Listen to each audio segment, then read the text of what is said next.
Assalaamu alaikum warahmatullah. Akkam nagaa jirtu.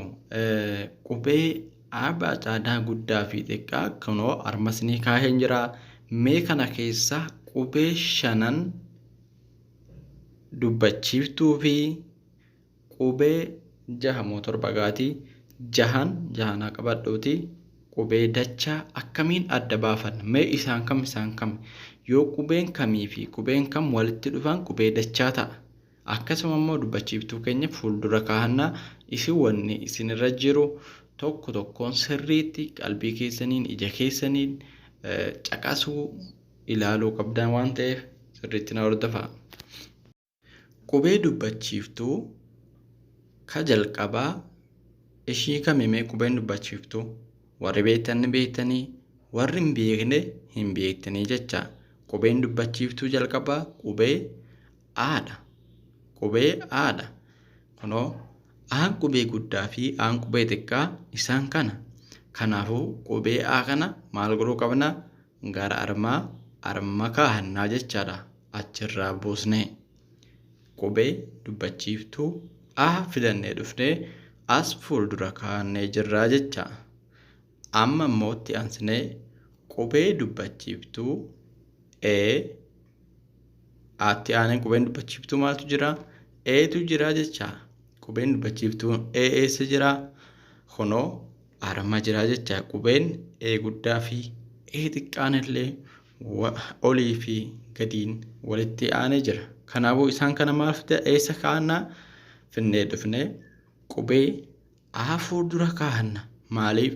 Lamaan isaanii dubbachiiftuu waan ta'aniif.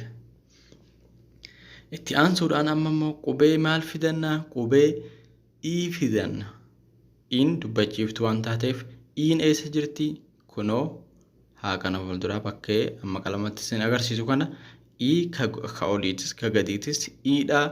I tana fudhannee eessa kaahuu qabnaa? Gara dubbachiiftuu fidannaa jecha. Qubee I kunoo arma kaachuu qabnaa jecha. Kanaafuu I kana arma eega kaahannee qubee dubbachiiftuu sadan fidannee jira jecha. Amma immoo lamatu nu hafa. Qubee dubbachiiftuu lama. Qubee dubbachiiftuu ka afuraffaa qubee Oodhaa jecha. O eessa jira? Kunoo Oon arma jira. O kana xiqqaa fi guddaa isaallee gara dubbachiiftuu as fudhanna. O okay fudhannee jira waan ta'eef ammoo qubeen dhumaa qubeen dubbachiiftuu qubee Uudha jecha. Uun immoo kunoo guddaanii fi xiqqaan isaan kanaa. Kanaafuu gara qubee dubbachiiftuu ishii daballaa jecha. Amma qubee dubbachiiftuu adda baafanneerra. Wanni hafeeru kunoo maal jedhama ree? Qubee dubbifamaa jedhamaa jecha. Qubeen afaan Oromoo walumaa galatti 26 ture. 5 ammoo irraa hir'isne meeqa ta'a? Dubbifamaa 21 jennaa jecha. Dubbifamaa 21. Dubbachiiftuun hoo meeqa? Dubbachiistuun 5. Isaanis A, E, I, O, U.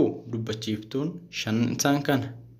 Kaan immoo Baa, Caa, Daa jechaa kun kanaan dubbifachuu dandeenya. Hundumaa warra dubbifamaa jecha. Amma immoo kan nu hafee jiru qubee dachaa as baafannaa jecha. Qubee dachaa. Qubeen dachaa qubee dubbifamaa keessaa bahaa jecha. Kanaafuu qubeen dachaa jalqabaa qubee Caa fi Haan walitti maal ta'a? Qubee dachaa ta'a jecha. Kanaafuu Caa fi Haa kunoo fuuldura kana kaahannaa. Itti aansinee immoo qubee Daa fi Haa walitti maal ta'a? Qubee dachaa ta'a jecha. Kunoo fuuldura kaachuu qabna. Itti aansuudhaan immoo qubee Naa fi Yaa walitti maal ta'a? Qubee dachaa ta'a jecha. Qubee dachaa kunoo fuuldura kaahannaa jecha. Itti aansinee immoo qubee Phaa fi Haa fudhannaa jecha. Kunis walitti maal ta'a? Qubee dachaa ta'a jecha. Kunoo fuuldura kaachuu qabna. Itti aansinee qubee Saa fi haa fudhannaa jecha walitti maal ta'a? Qubee dachaa ta'a jecha. Akkamitti isaan dubbifna yoo jennu dabalatallee qubee saafiitaallee yeroo baay'ee dachaa numa taasisanii ammaaf isuma kana fudhannuuti. Maaliif afaan Oromoo keessatti tsaadha. Tsaan guddoo baay'ee hin jiru. Akkasii amma immoo maal fidannaa? Qubee zaa fi haa fidannaa jecha. Amma qubee dachaa 6 kan ture tsaallee itti dabalannee 7 bakka takkatti yoo barreeffamte malee tsaan guddoo hin jirtu. Haa ta'u 7 barreeffanneera. Qubeen dachaa garuu irra caalaa 6 jedhneera jecha. 6 waliin jenneera. Tsaan dabalata haa ta'uuti. Kanaafuu mee amma haa dubbifannu. Akkamitti akka dubbatan immoo ka jalqabaa chaa, dhaa, nyaa, paa, shaa, tsaa, zhaa. Qubeen dachaa akka kanatti dubbifannee jirra. Barnooti keenya har'aa kanuma fakkaataa.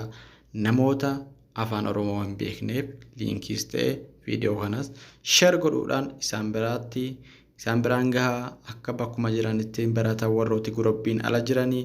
Kanaafuu ani sagantaa kiyya kan har'aa barnoota keenya asumatti xumurree jirra. Haga guyyaa boruu barnoota biraatiin wal agarrutti nagaan bakkuma jirtanitti nagaa rabbii keenyaaf jiraadha.